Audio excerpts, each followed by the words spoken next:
Hello दोस्तों, welcome to Hindi with Priyanka channel.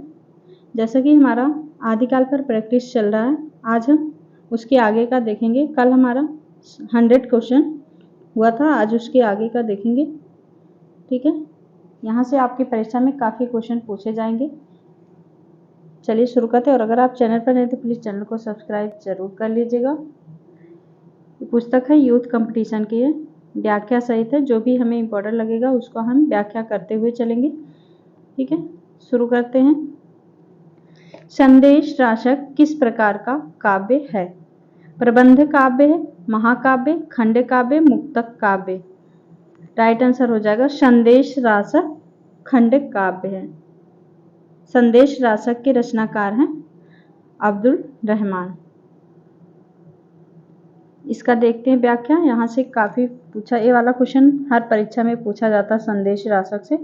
संदेश राशक अब्दुल रहमान द्वारा रचित खंड काव्य है। यह काव्य कालिदास द्वारा रचित मेघदूत से प्रेरित है। ये भी एक क्वेश्चन बन सकता है, किससे प्रेरित है? मेघदूत से प्रेरित है। रचनाकार ने इसका मंगलाचरण इस प्रकार किया जिसमें हिंदू और मुसलमान दोनों धर्मों के तत्वों का सम्मिश्रण है। इसमें विक्रमपुर की एक वियोगिनी के विरह की कथा वर्णित है। आगे है अगला क्वेश्चन हमारा। आलवार संतों की संख्या कितनी मानी गई है? 20, 10, 12, 8। राइट आंसर हो जाएगा आलवारों की संख्या कितनी मानी गई थी? 12। कैमाश वध किस ग्रंथ की प्रमुख घटना है? कैमाश वध बीसल देव रासो, परमाल रासो, खुमान रासो, पृथ्वीराज रासो। राइट आंसर हो जाएगा किसमें है? पृथ्वीराज रासो में। कैमाश वध का देखते हैं इसका। कैमाश वध पृथ्वीराज रासो ग्रंथ की प्रमुख घटना है। पृथ्वीराज रासो ग्रंथ के रचनाकार चंद्रवरदाई हैं। और आगे इसका व्याख्या देखते हैं। बीसल देव रासो, नरपतनाथ, खुमान रासो, तलपत विजय, परमाल रासो, जगनिक का। इसमें से कोई भी एक जरूर पूछा जाएगा। आगे है अपभ्रंश भाषा में लिखित रामचरित कौन सा है? रामायण, पौमचर्यु, रामचंद्रिका, महापुराण। अपभ्रंश भाषा में लिखित रामचरित कौन सा है? जो कि अपभ्रंश भाषा में लिखा है पौमचर्यु। राइट आंसर हो जाएगा पौमचर्यु। पौमचर्यु ग्रंथ की रचना किसका है? स्वयंभू। इनकी अन्य रचना ऋद्धेमचर्यु तथा स्वयंभू छंद है। स्वयंभू को अपभ्रंश का वाल्मीकि तथा व्यास भी कहा जाता है। यहाँ से भी क्वेश्चन बनता है। स्वयंभू के पौमचर्यु को उनके पुत्र त्रिभुवन ने पूरा किया था। मोस्ट इंपोर्टेंट, किसने पूरा किया था? त्रिभुवन ने पूरा किया था। जबकि रामायण के रचयिता महर्षि वाल्मीकि एवं रामचंद्रिका के रचयिता केशवदास हैं तथा महापुराण के रचयिता पुष्पदंत। मोस्ट इंपोर्टेंट, महापुराण के रचयिता पुष्पदंत, 10वीं शताब्दी। पृथ्वीराज रासो की भाषा क्या है? डिंगल, अपभ्रंश, पिंगल, अवधी। राइट आंसर हो जाएगा डिंगल। पृथ्वीराज रासो की भाषा डिंगल है। डिंगल यानी कि अपभ्रंश एवं राजस्थानी मिश्रित रूप को डिंगल कहते हैं, जबकि अपभ्रंश एवं ब्रज भाषा मिश्रित रूप को पिंगल कहते हैं। आगे है निम्नलिखित में से कौन सी रचना अपभ्रंश के प्रभाव से मुक्त हिंदी की रचना मानी जाती है? रावलवेल, बीसल देव रासो, हमीर रासो, भारतेश्वर, बाहुबली रास।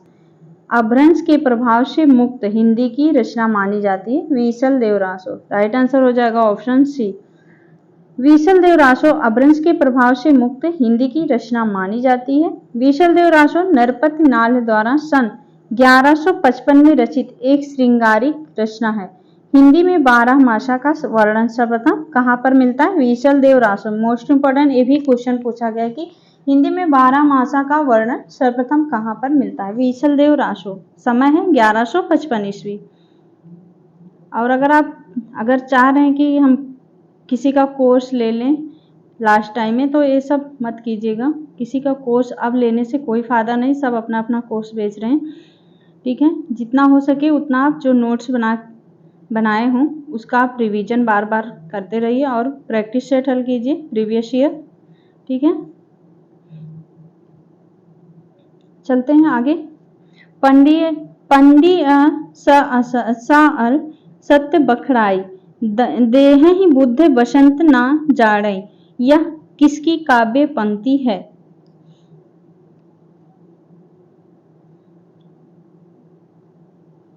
ऑप्शन है विद्यापति, मुंज, सरहपाद, पुष्य। राइट आंसर हो जाएगा ये सरहपाद का है।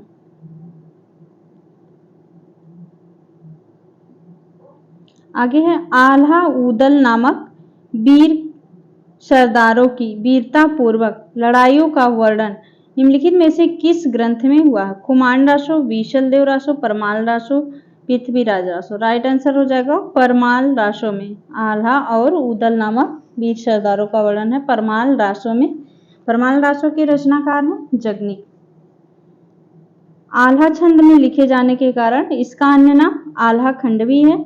इस छंद को वीर छंद भी कहते हैं। 31 मात्राओं वाला छंद है जो युद्ध भूमि में योद्धाओं का जोश बढ़ाता है। आल्हा खंड को सर्वप्रथम 1865 में फर्रुखाबाद के तत्कालीन जिलाधीश चार्ल्स इलियट ने प्रकाशित करवाया था। आल्हा खंड वर्षा ऋतु में उत्तर प्रदेश के वैश्वाड़ा, पूर्वांचल और बुंदेलखंड क्षेत्र में गाया जाता है। मोस्ट इंपॉर्टेंट यहाँ पर देखिए इतने दूर में दो क्वेश्चन बन रहा है। आल्हा खंड किस ऋतु में गाया जाता है? ये भी एक क्वेश्चन ये हो गया वर्षा ऋतु में। और एक कहाँ गाया जाता है? उत्तर प्रदेश के वैश्वाड़ा, पूर्वांचल और बुंदेलखंड क्षेत्र में गाया जाता है।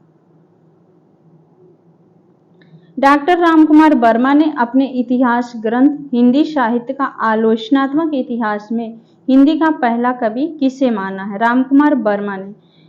विद्यापति, सरहपा, अमीर खुसरो, स्वयंभू। राइट आंसर हो जाएगा स्वयंभू को। आगे है नाथ साहित्य का आरंभकर्ता किसे माना जाता है? नेमिनाथ, गोरखनाथ, मत्स्येंद्रनाथ, आदिनाथ। नाथ साहित्य का आरंभकर्ता किसे माना जाता है? गोरखनाथ को। Right answer option C. व्याख्या देखते हैं इसका, यहां से क्वेश्चन बन सकता है। नाथ साहित्य का आरंभकर्ता मत्स्येंद्र या मच्छंद्रनाथ के शिष्य गोरखनाथ को माना जाता है। यह हठ योग की स्थापना पर आधारित पंथ है। शिव इस संप्रदाय के आराध्य देव हैं। नाथ संप्रदाय के प्रवर्तक मत्स्येंद्र नाथ माने जाते हैं। आरंभकर्ता गोरखनाथ। आगे हिंदी का प्रथम महाकाव्य किसे माना जाता है? कामायनी, खुमान रासो, पृथ्वीराज रासो, विसल देव रासो। हिंदी का प्रथम महाकाव्य पृथ्वीराज रासो को रामचंद्र शुक्ल ने माना है प्रथम महाकाव्य। प्रत्येक देश का साहित्य वहां की जनता की चित्तवृत्ति का संक्षिप्त प्रतिबिंब होता है। यह कथन किसका है?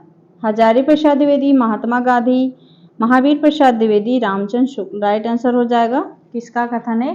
काफी चर्चित कथन है और परीक्षा में कई बार पूछा गया है। रामचंद्र शुक्ल का कथन है। आगे है ये भी मोस्ट इंपॉर्टेंट है। गोरी सोवे सेज पर मुख पर डारे केश पंक्ति किसके द्वारा रचित है? घनानंद बिहारी, विद्यापति, अमीर खुसरो। राइट आंसर हो जाएगा विद्यापति की ये पंक्ति है। इन्होंने अपने गुरु निजामुद्दीन औलिया के मृत्यु पर लिखी थी। ठीक है, देखते हैं इसका व्याख्या। अमीर खुसरो ने अपने गुरु निजामुद्दीन औलिया की मृत्यु पर लिखी थी। रामकुमार वर्मा ने अमीर खुसरो को अवधी भाषा का प्रथम कवि माना है। अवधी भाषा का प्रथम कवि रामकुमार वर्मा ने अमीर खुसरो को माना है। आगे है आदिकाल के किस कवि ने खड़ी बोली में रचना की है? नरपतनाल, चंद्रबरदाई, विद्यापति, अमीर खुसरो। राइट आंसर हो जाएगा किसने? अमीर खुसरो ने। इनकी रचनाएं हैं खालिक बारी, पहेलियां, मुकरियां, दो सुखाने, गजल आदि हैं। इनका वास्तविक नाम काफी पूछा जाता है, अबुल हसन है। अमीर खुसरो का वास्तविक नाम अबुल हसन। आगे विद्यापति किसके दरबारी कवि थे? श्री सिंह, जय सिंह, कीर्ति सिंह, माधो सिंह। विद्यापति किसके दरबारी कवि थे? Kirti Singh. Right answer option B. आगे है कौन सिद्धों तथा नाथों की सूची में उभयनिष्ठ नहीं है? शरहपाद, मत्स्येंद्र, चरपटीनाथ, कन्हैया। राइट आंसर हो जाएगा शरहपाद।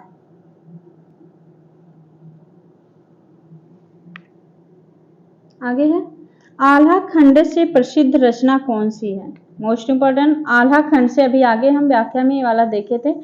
खुमान रासो, विशल देव रासो, हमीर रासो, परमाल रासो। आल्हा खंड नाम से प्रसिद्ध रचना है परमाल रासो। परमाल रासो के रचनाकार हैं जगनी। परमाल रासो आल्हा उदल नामक दो सरदारों की वीरता का वर्णन है। आल्हा खंड को सर्वप्रथम सन 1865 में फर्रुखाबाद के तत्कालीन जिलाधीश चार्ल्स इलियट ने प्रकाशित करवाया था। किसने प्रकाशित करवाया था आल्हा खंड को? चार्ल्स इलियट ने। अगला क्वेश्चन हमारा है चंद्रबरदाई किस राजा के दरबारी कवि थे? पृथ्वीराज चौहान, कुमार रासो, राजा जयसिंह, बीसलदेव रासो। चंद्रबरदाई पृथ्वीराज चौहान के दरबारी कवि थे। आध्यात्मिक रंग के चश्मे आजकल बहुत सस्ते हो गए हैं। उन्हें चढ़ाकर जैसे कुछ लोगों ने गीत गोविंद के पदों को आध्यात्मिक संकेत बताया है, वैसे ही विद्यापति के इन पदों को भी शुक्ल जी ने उपयुक्त कथन का आशय पूछा गया यहाँ पर, और कई बार पूछा गया किसका कथन है, तो रामचंद्र शुक्ल का। किसके बारे में उन्होंने यह कथन कहा है, तो विद्यापति के बारे में। अब ये वाला नया क्वेश्चन बन गया कि इस कथन का आशय क्या है। देखते हैं, विद्यापति के पदों को आध्यात्मिक चश्मे से देखना चाहिए। विद्यापति के पदों को गीत गोविंद भाव साम्य नहीं है। विद्यापति के पद अधिकतम श्रृंगार के ही हैं। विद्यापति के पदों की रचना भक्ति की दृष्टि से की गई है। राइट आंसर हो जाएगा, क्यों कहे इन्होंने? विद्यापति के पद अधिकतम श्रृंगार के ही हैं। आगे है, पहले जैसे गाथा या गाहा कहने से प्राकृत का बोध होता था, वैसे ही पीछे कहने से अपभ्रंश या लोक प्रचलित काव्य भाषा का बोध होने लगा। आचार्य रामचंद्र शुक्ल के इस कथन में रिक्त स्थान पर यहाँ पर क्या होगा? पीछे चौपाइयों या चौपाई या चौपई, रासो या राशक, छप्पे, दोहा या दूहा। राइट आंसर हो जाएगा, यहाँ पर होगा प्राकृत या बोध होता था, वैसे ही दोहा या दूहा कहने से अपभ्रंश या लोक प्रचलित काव्य भाषा का बोध होता है। राइट आंसर हो जाएगा दोहा या दूहा। अगला क्वेश्चन है, पृथ्वीराज विजय नामक ग्रंथ के आधार पर पृथ्वीराज रासो को अप्रामाणिक मानने वाले विद्वान हैं। डॉक्टर बुलर, मुंशी देवी प्रसाद, कविराज श्यामल दास, गौरीशंकर, हीराचंद। राइट आंसर हो जाएगा, सर्वप्रथम किसने पृथ्वीराज रासो को अप्रामाणिक माना था? डॉक्टर बुलर ने। राइट आंसर हो जाएगा बुलर। आगे है, गद्य पद्य मिश्रित चंपू काव्य की प्राचीनतम हिंदी कृति कौन सी है? वर्ण रत्नाकर, राउलवेल, मुक्ति व्यक्ति प्रकरण, परमात्मा प्रकाश। राइट आंसर हो जाएगा राउलवेल। रोड़ा कवि जिसके रचनाकार हैं, गद्य पद्य मिश्रित चंपू काव्य है राउलवेल।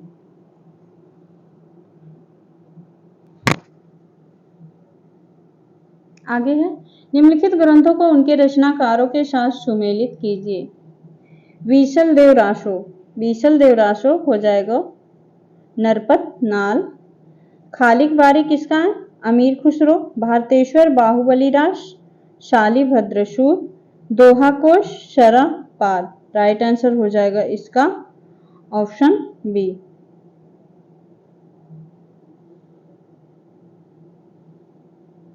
आगे है, कथन है, स्थापना और तर्क है। जनता की चित्तवृत्ति के परिवर्तन के साथ साहित्य के स्वरूप में परिवर्तन नहीं होता। तर्क, क्योंकि प्रत्येक देश का साहित्य वहां की जनता की चित्तवृत्तियों का संक्षिप्त प्रतिबिंब होता है। राइट आंसर हो जाएगा, एक गलत है और दूसरा आर सही है, क्योंकि यहाँ पर नहीं दिया है इसलिए ये गलत हो गया। आगे है, गोरखनाथ की साधना पद्धति का नाम है वज्रयानी साधना, हठयोग साधना, सम्यक साधना, काल भैरव साधना। गोरखनाथ की साधना पद्धति है हठयोग साधना। Right answer option B. आगे है, पाहुड़ दोहा ग्रंथ के रचयिता कौन है? जोइन, जिंदतसुर, Ram Singh, Dhanpal. Pahud Doha Ram Singh. Right answer option B. आगे है, मैं हिंदुस्तान की तूती हूँ, यह कथन किस लेखक का है? मैं हिंदुस्तान की तूती हूँ। कल्लूलाल, अमीर खुसरो, इंसान खां, भारतेंदु हरिश्चंद्र। राइट आंसर हो जाएगा किसका है ये? अमीर खुसरो का कथन है मैं हिंदुस्तान की तूती हूँ। आगे है देशील वर्णा सब जन मिठा, देशी भाषा की मिठास का यह वर्णन करने वाले रचनाकार का नाम है। शालिभद्र सूर, चंद्रबरदाई, पृथ्वी हजारी प्रसाद द्विवेदी, विद्यापति। राइट आंसर हो जाएगा विद्यापति। ये भी कथन काफी परीक्षा में पूछा जाने वाला है, हर पेपर में ये वाला हिंदी के पूछा जाता है। देशील वर्णा सब जन मिठा, विद्यापति। विद्यापति के बारे में देख लेते हैं। इनकी और रचनाएं कीर्तिलता, कीर्ति पताका एवं पदावली। प्रथम दोनों रचनाएं अवहट्ट में, कीर्तिलता और कीर्ति पताका अवहट्ट में है। पदावली मैथिली भाषा में रचित है। पदावली विद्यापति के यश का आधार है, ये भी पूछा जाने वाला क्वेश्चन है। आगे है शारंगधर पद्धति किस विधा की रचना है? महाकाव्य, खंड काव्य, सुभाषित ग्रंथ, एकार्थ काव्य। राइट आंसर हो जाएगा सुभाषित संग्रह। आगे मैथिल कोकिल नाम से जाने जाते हैं रहीम, जयदेव, सुंदरदास, विद्यापति। राइट आंसर हो जाएगा विद्यापति। अभी व्याख्या में वाला हम लोगों ने देखा था विद्यापति वाले क्वेश्चन में, मैथिल कोकिल के नाम से जाने जाते हैं। आगे है विक्रम की 7वीं शताब्दी से 11वीं शताब्दी तक अपभ्रंश की प्रधानता रही और फिर वह पुरानी हिंदी में परिणित हो गई। यह कथन किस विद्वान का है? Suniti Kumar Chatterjee, Grierson, Chandra Sharma Guleri, Dhirendra Verma. Right answer हो जाएगा पुरानी हिंदी नाम किसने दिया था? चंद्र शर्मा गुलेरी। आगे है पृथ्वीराज रासो में कितने समय हैं? कितने समय या सर्ग हैं? 59, 79, 69, 89। राइट आंसर हो जाएगा 69 सर्ग है। और अगर पूछा जाए कि कितने छंद है, पृथ्वीराज रासो में छंदों की संख्या 68 है और सर्ग की संख्या 69 है।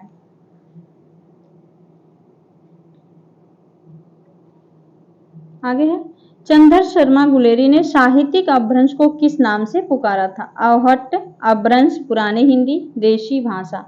राइट आंसर हो जाएगा चंद्र शर्मा गुलेरी, अभी हमने देखा पुरानी हिंदी नाम से। रामचंद्र शुक्ल ने पुरानी हिंदी को प्राकृत भाष हिंदी कहा है। किसने? रामचंद्र शुक्ल ने। आगे निम्नलिखित में से कौन सी रचना अपभ्रंश की नहीं है? पौंचर्यु, भविष्यत कहा, पाहुड़ दोहा, चित्रावली। कौन सी रचना अपभ्रंश की नहीं है? चित्रावली अपभ्रंश की नहीं है। ये सूफी कवि द्वारा अवधी भाषा में रचित चौपाही दोहा में रचित है।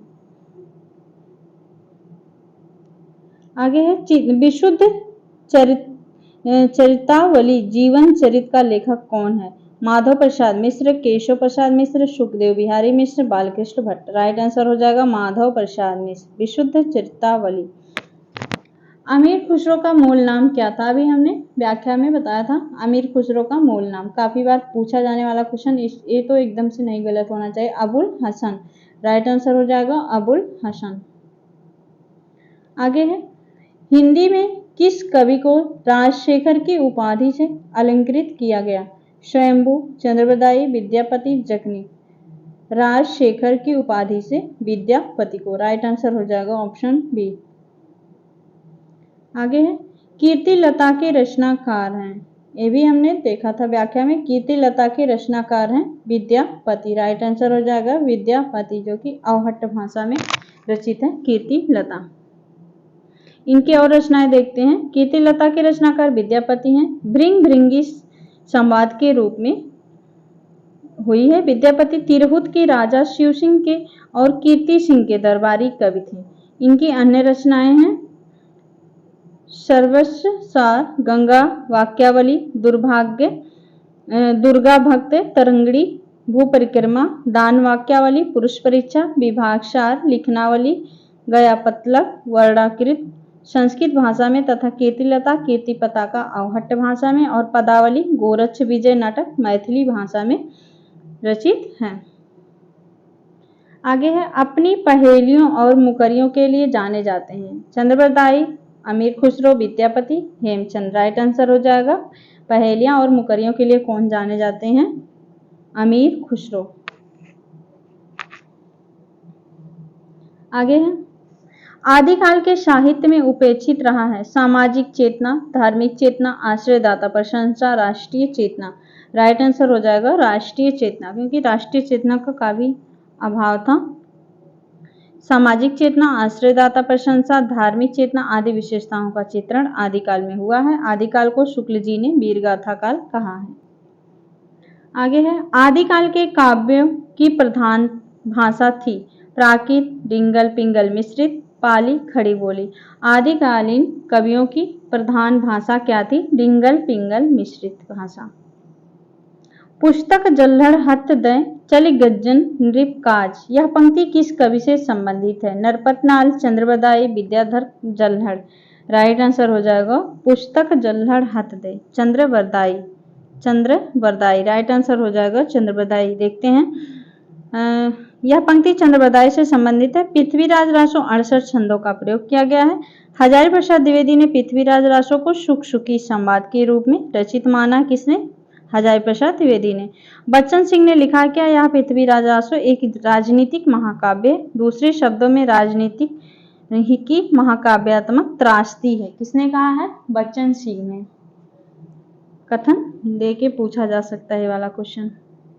आगे है, सुमेलित नहीं है, इसमें से कौन सा सुमेलित नहीं है? भारतेश्वर, बाहुबली रास, शालिभद्र, शूर, रेवंत गिरिरास, विजयसेन सूर्य, चंदनवाला रास, आशुभ।